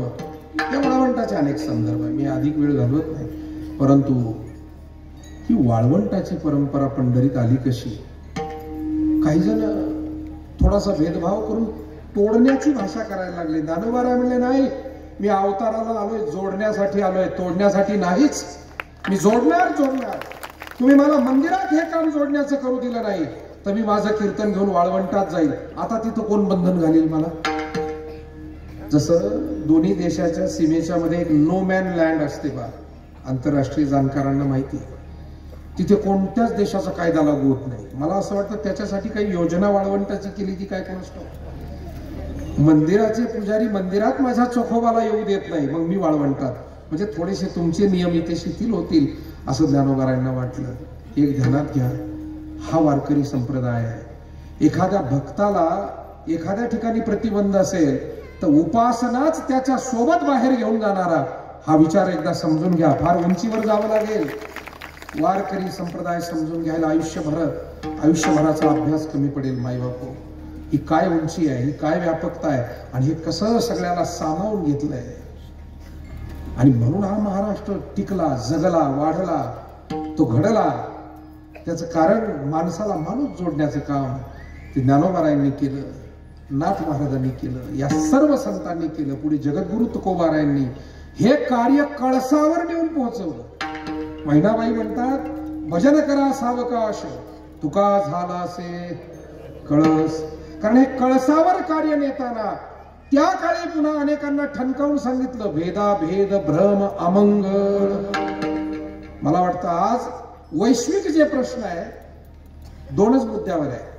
काल माझे कीर्तनकार सन्मित्र बोलून गेले, मला फार त्यांचे ते दोन्ही वाक्य आवडले. त्यांनी सांगितलं, एक तर वाद आहे धर्माच्या अभिनिवेशावरून, आणि दुसरा वाद आहे जमिनीच्या ताबेदारीवरून. जागतिक वाद जे सध्या सुरू आहे या दोनच कारणाने आहे. धर्मातले भेद, त्याच्यातून असलेले वाद, आणि सीमारेषा जमिनी त्याच्यातून. म्हणून भारत पाकिस्तानचा वाद असेल, भारत चीनचा वाद असेल, आता सुरू असलेलं इस्रायल आणि जे काही गाझापट्टीचं हमासचं युद्ध आहे त्यांचा वाद असेल, या सगळ्या गोष्टी जमीन आणि धर्म. मला वाटतं धर्माचाच जर वाद घालायचा असेल तर धर्माचं तत्वज्ञान वारकरी संत सांगतायत की सकळ धर्माचे कारण नामस्मरण हरि कीर्तन, दया क्षमा समाधान संत जन साधिती.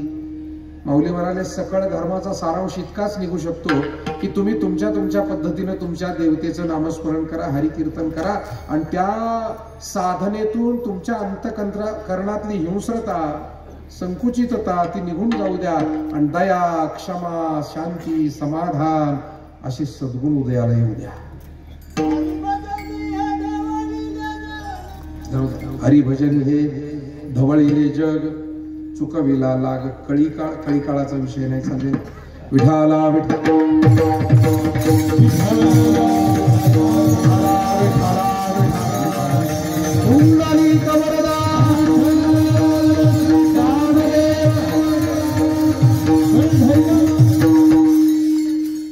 मुद्दा हा आहे, या जगातले सगळे वाद आणि भेद मिटवण्याचं काम वारकरी संतांच्या विचारात ती ताकद आहे. तुकाराम महाराज म्हणतात, विष्णुमय जग वैष्णवांचा धर्म, आणि भेदाभेद भ्रम अमंगळ. आता सांगा, त्या धर्मावरून जर होणारे वाद असतील आणि विश्वाला ज्या दिवशी तुकोबारायांचे विचार पटतील की बाबांनो हे जगत एकाच ईश्वरानं व्यापलेलं आहे, म्हणून भेद याच्यात मानू नका, तर मला वाटतं प्रश्न मिटतील. आणि म्हणून धर्मावरून वाद आणि जमिनीवरून वाद. महाराजांनी सांगितलं, बाबा रे, देह हे काळाचे, धन कुबेराचे, आणि येथे मनुष्याचे तो नाशिवंत देह आणि देह संबंधाने ज्या गोष्टी आहेत त्याला महत्व द्यायचं किती. आणि म्हणून वारकरी संत विचार हे माणसाला जीवन आनंदी कसं जगावं ही प्रेरणा देतात. जीवनात थोडी निस्वार्थ भावना तयार होऊन पुण्य परोपकार कसा करावा याची प्रेरणा देतात. आणि ही हरिकथा आपल्याला सर्वतोपरी समृद्ध करते. म्हणून कथा त्रिवेणी संगम, सर्वतोपरी समृद्ध, इतकी व्यापक करते. देव भक्तानी नाम तेथीचे उत्तम चरण रजवंदिता. माऊलींचा पालखी सोहळा, तुकोबारायांचा पालखी सोहळा, निवृत्तीनाथ महाराजांचा पालखी सोहळा, सर्व पालखी सोहळे, गजानन महाराजांचा पालखी सोहळा, वेगवेगळे पालखी सोहळे, आपल्या मुक्ताईंचा पालखी सोहळा, वेगवेगळे पालखी सोहळे जातात. या पालखी सोहळ्यात रिंगण होत असतं. रिंगणाच्या वेळी ते मुख्य अश्व असतील, त्याच्या सोबत असलेले टाळकरी वारकरी सगळे पळतात. एका ठरलेल्या नियमित पद्धतीनं पळणं म्हणजे रिंगण, नामघोष करत. आणि ते रिंगण झालं की लोक तिथली माती उचलतात आणि आपल्या कपाळाला लावतात. जे वारीला गेलेत त्यांना माहिती आहे, माती उचलतात आपल्या. तेथीचे उत्तम चरण रज वंदिता, तिथली माती कपाळाला जरी लावली तरी माणूस हा पवित्र ठरेल. त्याच्या अंतःकरणात या हरिकथेमुळे काय परिणाम घडतो म्हणाले, अंतःकरणातले दोष आहे त्या दोषांचा परिहार होतो. अभंगाचा दुसरं चरण.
जे पवित्र हरिकथा, जे या हरिभजनात आध्यात्मिक सेवेत सहभागी होतात, मला असं वाटतं आता हे जागतिक सत्य आहे की जो माणूस ज्या सहवासात राहील तो त्या विचारांनी प्रेरित होतो.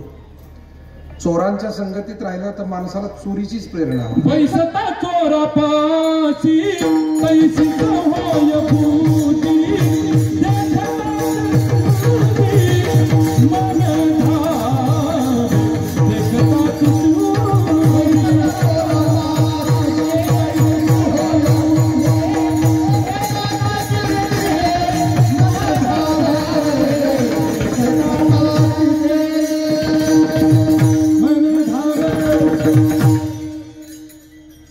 बैसता चोरापाशी तैसी होय बुद्धी आणि देखताची चिंधी मन दावे.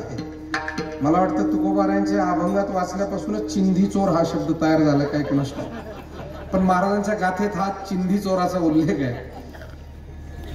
तुम्ही सेवा करणाऱ्या माणसांच्या सहवासात राहाल. आज आपण पाहतो आदरणीय मंत्री महोदय बसले, त्यांनी सुरू केलेले कार्य हे अत्यंत प्रतिकूल परिस्थितीत एका सामान्य कुटुंबातल्या सामान्य तरुणांना व्यवस्थेमध्ये काही पूरक बदल व्हावे यासाठी एक संघर्ष सुरू करावा आणि तो त्यागमूर्ती धर्ममूर्ती ज्यांना म्हणावं आनंदजी दिघे साहेबांसारख्यांची प्रेरणा घेऊन, कारण सगळा समाजासाठी त्याग त्यांनी केलेला होता, म्हणून त्यांना त्यागमूर्ती म्हणावं, धर्ममूर्ती म्हणावं आणि ती प्रेरणा घेऊन काम जे सुरू केलं. हा धर्म, ही संस्कृती ही अध्यात्म, ही सामान्य माणसं, त्यांच्या अडीअडचणी, त्यांची सुखदुःख, गरिबावर, माता भगिनीवर होणारे अन्याय, असे अनेक प्रश्न त्याही काळी होते. आणि या सगळ्याची तळमळ मनामध्ये आपण जर त्यांचं जाणून घेतली वाटचाल, जी काही मी त्यांना जाणणाऱ्या मंडळीकडून ते जाणण्याचा प्रयत्न, किंबहुना थोडासा या राजकीय घडामोडी आणि एकूण चालणाऱ्या घडामोडी या लक्ष आपण देतोच सगळे नागरिक म्हणून, आणि त्यातून आपल्याला माहिती असतं प्रत्येकाचं कार्य. तेव्हा मला असं वाटतं की प्रेरणा त्या सहवासातून मिळाली. मला हे सांगायचं, चांगल्याचा सहवास जर घडला तर माणूस हा एका चांगल्या विचारानं, तो ध्येयानं प्रेरित होतो. म्हणून जळती दोषांचे डोंगर, हरिकथेचा सहवास झाल्यावर परिणाम का होणार नाही? महाराष्ट्रामध्ये किती लोकांनी दारूबंदी खात्याचं ऐकून दारू सोडली? मला सांगा, किती लोक सापडतील बरं सर्वे करायला जर निघालो? साहेब, आपण मंत्रिमंडळात आहात पण माफ करा, पण तुमच्याकडे खातं असतं, म्हणतात दारूबंदी खातं, आणि त्या खात्यानं काही प्रबोधन करायचं असतं, ते करतही असतील, पगारापुरतं करत असतील ते लोक, डिपार्टमेंट ते. पण मला आपल्याला एक ध्यानात आणून द्यायचं, साहेब, आमचे भोळे भाबडे, ज्ञानबा तुकाराम म्हणता येत नाही, ज्ञानबा तुकाराम म्हणतात असे भोळे भाडे वाळवडील वारकरी स्त्री पुरुष यांनी जे प्रबोधन केलं, महाराष्ट्रातल्या लाखो नाही कोट्यावधी लोकांना नशामुक्त केलंय. आज दारू गांजा मत पियो यारो, अक्ल गुंग हो जाती है, अपने कमर का दाम भर से मुंह में मक्खी आती है, मुंह में मक्खी आती है.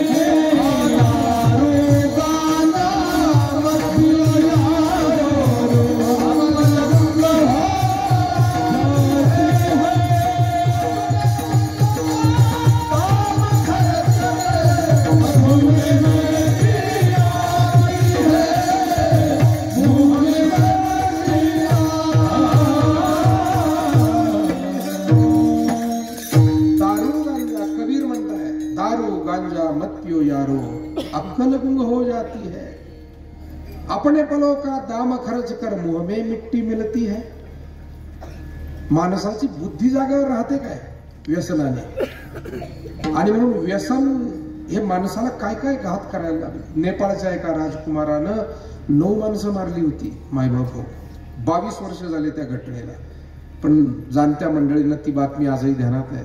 राजकुमार, सगळे जेवायला बसलेले, काही फंक्शन आहे, पाहुणे रावळे आलेले आहेत, घरचे माणसं आहेत, काय संतापला लग्नावरून, काय आई बापाचे त्याचे मतभेद झाले, त्याला ज्या मुलीशी लग्न करायचंय ते करू देत नाही वगैरे, दारू प्यायला, आणि त्या दारूच्या नशेमध्ये जी गन उचलली. आता राज दरबारात काय कमी आहे, तिथे राजेच लोक ते गन उचलले आणि आपल्याच माणसांना, 9 माणसांना मारलं आणि स्वतःवरही गोळी झाडून घेतली.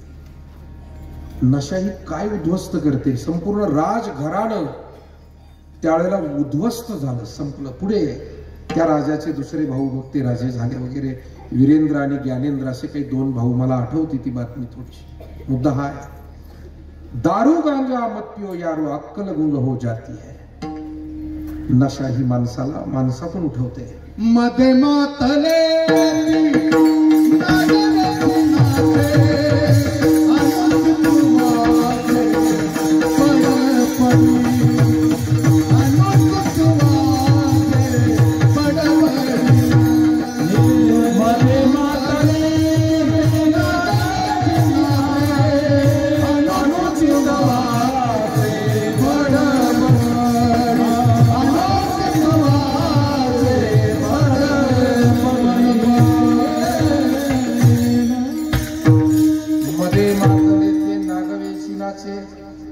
अनुचितवाचे बडबडी, काय बडबडतील, त्यांना काय त्याचा ताळमेळ असतो.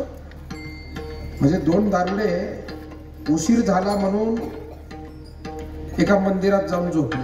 उशीर झाला, काही सुसाना रस्ता चालायला, पायीच होते, झोपले मंदिराच्या पडवीत जाऊन, आणि त्यांना डास डसायला लागले. डास डसायला लागल्यानंतर एक दारुड्या म्हणला, अरे इथे लई डास डसताय, तो म्हणला मग आपण त्या मंदिराचा लाईट बंद करू म्हणजे आपण त्यांना दिसणार नाही. काय त्यांच्या दारूच्या नशेत काय संकल्पना काढतील, त्याचा काही नियम आहे. उठलो मग एक ते तसंच आपलं झोका जात होतं त्याच्या वगैरे उठलं ते बटन बंद केलं, झोपले पुन्हा मंदिराच्या पडवीत झोपला, पुन्हा डसायला लागलं, काहीतरी चमकायला लागला. दुसरा म्हणला अरे या गावचे डास लय हुशार आहे, आपण लाईट बंद केला ते बॅटऱ्या घेऊन पाहायला आलेत म्हणे आपल्याला, आता ते काजवे होते. पण अनुचित वाचे बडबडी. एकदा ती दारूची ती नशा डोक्यात गेल्यावर काय होणार, तेव्हा हे काय वागतील बोलतील. मला असं वाटतं हे गंमत जम्मत सोडा, पण आयुष्य उद्ध्वस्त करून घेणं. म्हातारे मायबाप आशा लावून बसलेले असतात काहीतरी चांगलं करेल पुढची पिढी. लहान लेकरं इतर लेकरांकडे पाहतात, त्याला चांगला सदरा आहे मला का नाही, त्याला चांगल्या शाळेत घातलंय मला का नाही, त्यांच्या घरी असे फटाके वाजतायत मला का नाही. मला असं वाटतं माझ्या बंधू भगिनींनो, सगळेजण सारखे नसतात, परिस्थिती थोडीफार कमी जादा राहते.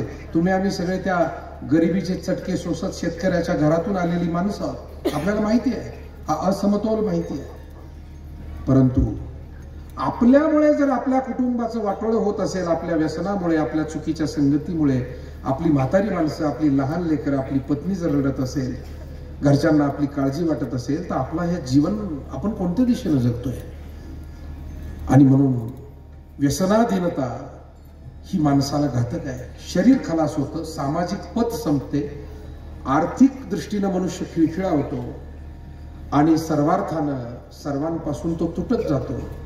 नातेवाईक काय, मित्रपरिवार काय, भावकी काय, नंतर तर लोक पत्रिकाही देत नाही. ते म्हणतात काय ते ध्यानावर असले ते वाचतील, मग कशाला पाठवता. विठाला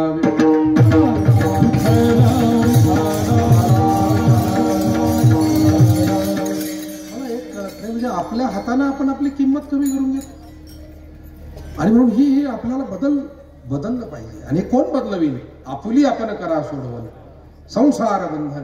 हे सगळी संसार नाम दोष असा अर्थ घेऊ, कारण संसाराच्या अंगी अवघीचं व्यसन आहे असं महाराजांनी म्हणूनच ठेवलेलं आहे. मग या दोषातून आपल्यालाच मुक्त व्हायचंय. इथे काही कोणी जादूटोना करील आपल्याला मुक्त करील. मला वाटतं तुका म्हणे मना पाहिजे अंकुश, नित्य नवा दिस जागृतीचा.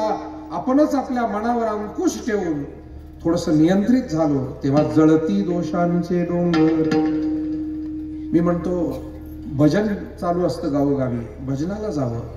बरं नाही तुम्हाला भजनाला सवड मिळेल, माझी एक विनंती आहे. गावोगावी आता एक चांगले उपक्रम सुरू झालेत. निदान आठवड्यातनं एक दिवस तरी तरुण मंडळी गावातले एकत्र येतात, बालगोपाळ एकत्र येतात आणि हनुमान चालिसा घेतात. आपल्याकडे होते का? दाभाडीमध्ये आहे, आपल्या गावागावात आहे. टाळी वाजवूया, तुमच्यासाठी मी टाळ्या वाजवतो. खूप चांगली गोष्ट आहे, खूप महत्वाची गोष्ट आहे, कारण त्यातून सुद्धा परिवर्तन दिसू लागलंय. मी माझ्या गावातील तरुण मंडळी जी मुलं जवळ येत नव्हती, बोलत नव्हती कधी, त्यांना असं वाटतं हे बुवा लोक म्हणजे काहीतरीच आहे, आपण आपले वेगळे आहोत. तीच मुलं त्या हनुमान चालिसेला यायला लागल्यामुळे भेटायला लागली, बोलायला लागली. आम्ही तर प्रयत्न पूर्वीपासून करत होतो, परंतु त्यांना आपल्याच धर्माचे असून आपलीच माणसं परकी वाटत होती, कारण ते त्यांच्या तारुण्याच्या वेगळ्या नशेत होते. पण बदल होतो. जळती दोषांचे डोंगर. हळूहळू तो गैरसमज निघून जातो, अनेक दोष निघून जातात. आता मला इथे सांगण्यासारखं पुष्कळ आहे, पण हरिकथेचं सामर्थ्य किती मोठं आहे. तर वाला कोळ्यानं अनेक हत्या केल्या, जीव हत्या केल्या, ब्रह्महत्या केल्या. नारदांची भेट झाली, नारदांनी समजूत घातली आणि कसा बसा तो रामनामाच्या चिंतनाला लागला. मी शॉर्टकट मध्ये एक कथा आपल्याला सांगतोय. आपल्याला समारोपाकडे जायचंय, एक 5 मिनिटात समारोपाकडे जायचंय. नारदांनी ज्या वेळेला त्याला रामनामाचा बोध केला, त्याला रामनामही घेता येत नव्हतं. उलटा मंत्र जपत जग जाना, वाल्मीक भय ब्रह्म समाना. मारा मारा यही मंत्र उनके अंतर भेदा, वाला था तो हुआ वाल्मीकि, भेद भई नरादा. नाम राम से ज्यादा रे भाई, नाम राम से ज्यादा, नाम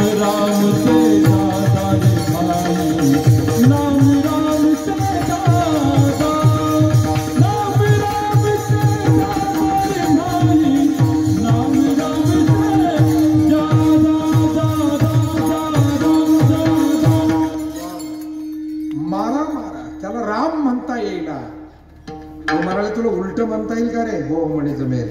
बसला तेव्हा मारा मारा म्हणत होता, पण राम नाम ते जागा. उठला तेव्हा मात्र राम नाम घेत एक भक्त म्हणून, एक ऋषी म्हणूनच तो त्यातून बाहेर आला. नामाची शक्ती आहे. आणि त्यानं रामायण लिहिलं. मला असं वाटतं या जगामध्ये ही परिवर्तनं अध्यात्मानं, एक वेश्येची मुलगी संत होते. कान्होपात्रा ही वेश्येची मुलगी आहे. मंगळवेढा गावात आहे. प्रसंग असा घडला की दारातून दिंडी चालली आषाढीची. स्त्री पुरुष वाडवडील माणसं, भजनी, वारकरी आणि पांडुरंगाचं गुणगान करत चाललेले आहे. आंधळ्या पांगळ्याचा एक विठोबा दासा, प्रसवला विश्वकोटी सर्व होय झालं. घडीमोडी हेळा मात्रे पाप पुण्य संकेता, भव दुःख कोण वारी तुझ वाचो चिंता. धर्मदाता गो तुझा तुझी कृपाळू जानकी विवेका सांगता हे गुणगान. आणि त्या मुलीला असं वाटलं, ती मुलगी घरात पळत गेली. आई दिंडी चालली पंढरीला, मी जाऊ? त्या आईच्या डोळ्यात पाणी आलं. बाळा, परिस्थितीनं आपण कोणत्या परिस्थितीत येऊन पोहोचलेलो, कोण घेईल तुला दिंडी? जा, तुझी इच्छा आहे तर तिथल्या बाया बापड्यांना म्हणावं येऊ देता का मला? आणि कान्होपात्रा पळत गेली. बाया बापड्यांनी सांगितलं, अगं पंढरीला सगळ्यांनी यावं, चाल. कान्होपात्रा निघाला. सुंदर होती, सुस्वरूप होती. आणि त्या बादशहाला या मुलीविषयी माहीत झालं. म्हणून आसमानी आणि सुलतानी संकट म्हणतात मायबाप. आनंद दिघे साहेबांचा जो संघर्ष होता तो अशाच प्रवृत्तींच्या विरोधात होता. आणि त्यासाठी संघटन, स्वर्गीय हिंदू हृदय सम्राट बाळासाहेब ठाकरे यांचा जो संघर्ष होता, ही माणसाच्या अपप्रवृत्ती आहे, यांना ठेचलं पाहिजे, यांना कुठेतरी थांबवलं पाहिजे. हे धर्मकार्य आहे. धर्माचे पालन करणे अखंड. परित्राणाय साधूनां विनाशाय च दुष्कृतम, हे धर्मकार्य आहे. आणि म्हणून त्या मुलीला पकडून न्यायला बादशहाचे लोक आले. पंढरीत गेल्यावर ही बातमी कळली. वारकरी अस्वस्थ झाले आणि सांगितलं, बाळा तुला तुझ्या घरच्यांनी आमच्या सोबत पाठवलंय, तुझ्या आईनं, पण आता आम्ही वारकरी आहोत, दुबळे आहोत, तू आता तुझं रक्षण कर, काहीतरी कर. आणि ती धावत पळत पांडुरंगाच्या रावळात गेली आणि पांडुरंगाच्या पायाला घट्ट मिठी मारली कान्होपात्रेनं आणि प्रार्थना केली. जरा वेगळ्या शब्दात सांगतो, पण तिची ती भावना असावी. लाज रखो तुम मेरी प्रभुजी, लाज रखो तुम मेरी प्रभुजी, मैं गरीब तुम करुणा सागर, दुष्ट करत बल जोरी प्रभुजी, लाज रखो तुम में. आणि या भावनेच्या आर्ततेमध्ये भगवंताला गाता गाता कान्होपात्रेची आत्मज्योत असं म्हणतात, ती पांडुरंगाच्या मूर्तीमध्ये, स्वरूपामध्ये विलीन झाली. आणि ते लोक आले बादशहाचे, कहा आहे कान्होपात्रा? लोक म्हणाले, कान्होपात्रा पांडुरंगाची झाली, आता उरलंय ते फक्त मृत शरीर. मायबाप हो, हा वारकरी संप्रदाय एका वेश्येच्या मुलीलाही संतत्व प्राप्त करून देणारा हा टाळ पखवाज आहे. हा टाळ पखवाज आहे. मला नेहमी एक कथा सांगताना महाराज असं वाटतं की ती दिंडी नसती, हा टाळ मृदंग वाजला नसता तर आमची माता कान्होपात्रा पंढरीला जावं हा भाव तिच्या मनात निर्माण झाला असता, हा ध्वनी निर्माण झाला नसता. म्हणून आदरणीय भुसे साहेब, हा जो जागर तुम्ही संपूर्ण तालुक्यात, मालेगाव तालुक्यात केला, हा वाया जाणारा नाही आहे. हे परिवर्तन आहे. हे विचारांचं, स्वभावांचं सकारात्मक परिवर्तन याच्यातून घडतं. अनेक चांगले विचार कोण म्हणतं? लोकांचे उगीच काही लोकांचे कमेंट्स असतात. ते म्हणतात काय उपयोग आहे, कीर्तनानं लोक सुधरत नाही, तमाशानं बिघडत नाही. अरे तमाशानं वाटोळे झालेले आम्ही पाहिलेले आहेत आणि कीर्तनानं सुधारलेले पाहिले. उगं भाषण ठोकीत जाऊ नका. विठाला आणि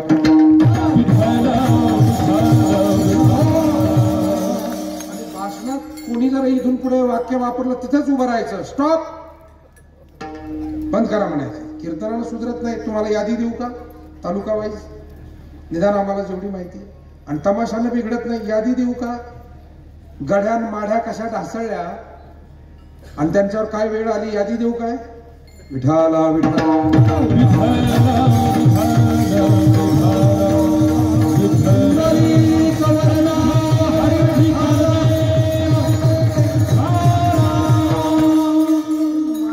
भाषणात काही वाक्य टिपिकल झालेले आहे. आम्ही आमच्या नेवासा फाट्यावरती सप्ताह घ्यायचा ठरवला. 25 वर्ष झाले त्या गोष्टीला. आता त्यावेळेला तो फाटा फार बदनाम झालेला होता. तिथं सगळं ते नाच गाणं चालायचं. लांब लांबून तुमच्याकडे सुद्धा प्रसिद्ध असेल तो फाटा, इतका प्रसिद्ध होता त्याकडे. आणि आम्ही आपलं काही इरिगेशनचे काही लोक होते, काही MSCBचे लोक होते, काही व्यापारी होते, ते सगळे आले. म्हटले महाराज आपण, मी नवीनच गेलो नेवाशा, सप्ताह घेऊ. आम्ही एक बैठक घेतली. त्या बैठकीत एक शहाणे आणि जाणतेग्रस्त त्या भागातले म्हणून बोलावले आणि त्यांनी हे वाक्य वापरलं. तेव्हा आता आम्ही लहानच होतो पण आम्हाला ते खटकलं. ते म्हटलं की तमाशानं कोणी बिघडत नाही आणि कीर्तनाला सुधरत नाही, काय करता म्हणे सप्ताह करून. शहाणा बोलावला आणि त्यानं पहिल्याच मिटिंगला असा खोडा घातला.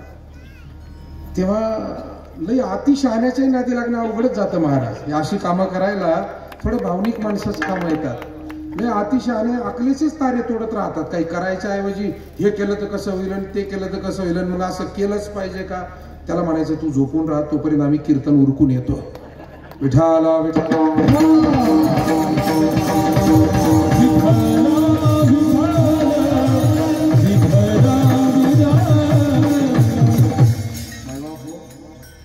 सगळ्यांनी ठरवलं. तो सप्ताह झाला. मला आजही समाधान, अनुभव सांगतो. त्या इरिगेशन कॉलनीमध्ये इतके पिणारे लोक होते. लोक टिंगलीनं म्हणायचे पाण्याचा पैसा, काय म्हणायचे ते असं होतं. ते तिथं थोडं वेगळं आहे. ते सगळं उलगडून नाही सांगता येत कीर्तनात, ते वेगळं असतं ते. आणि म्हणून लोक असं कमेंट करायचे. पण त्याच भागामध्ये एवढे वारकरी तयार झाले, माळकरी तयार झाले. आज त्यांची मुलं ऑफिसर झाली, त्यांची घरं बंगले मोठमोठे झाले. आणि ते भेटतात तेव्हा आवर्जून म्हणतात, महाराज त्यावेळेला तुम्ही तो सप्ताह घडून आणला नसता आणि ते टाळ मृदंग आमच्या भागात वाजले नसते तर आमची वाट बदलली नसती, आमची वाट लागली असती.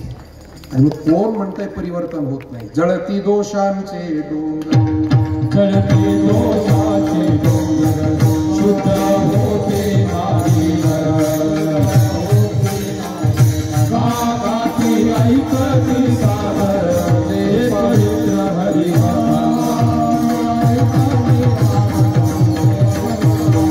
हरिकथा, ते पवित्र हरिकथा. ही हरिकथा पवित्र आहे, फक्त ती सादर ऐकावी. असं एक महत्वाचं विधान तुकोबाराय करतात.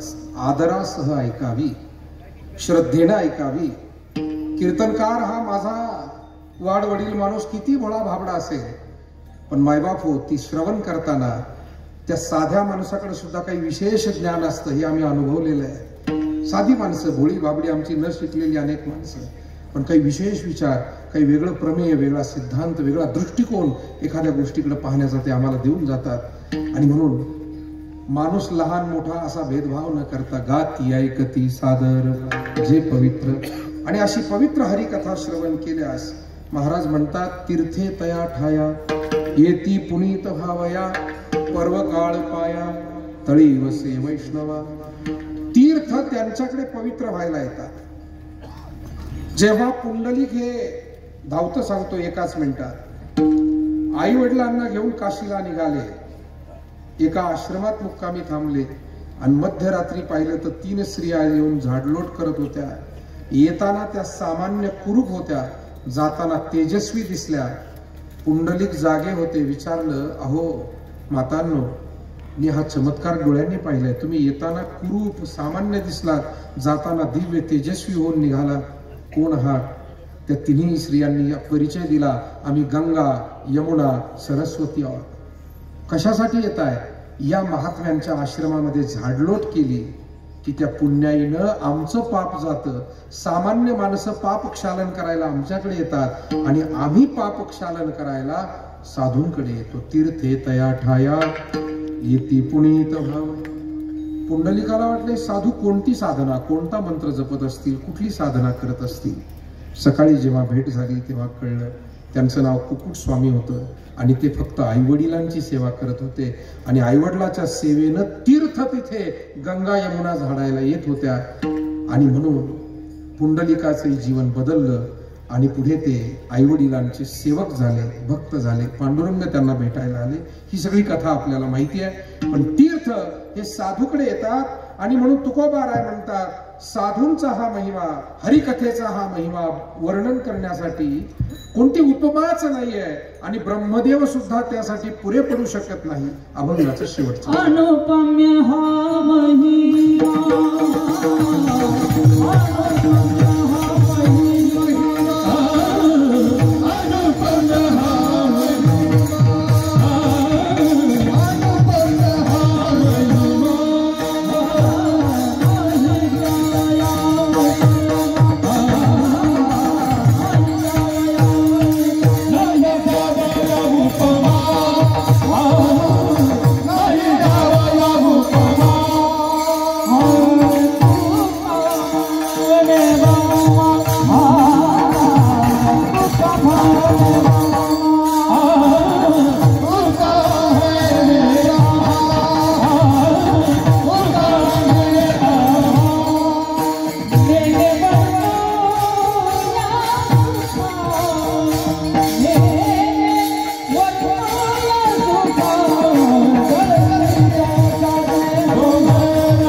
नामदार दादाभाऊ भुसे यांना विनंती की कृपया आपण महाराजांचा सन्मान करण्यासाठी व्यासमंचावर यावं.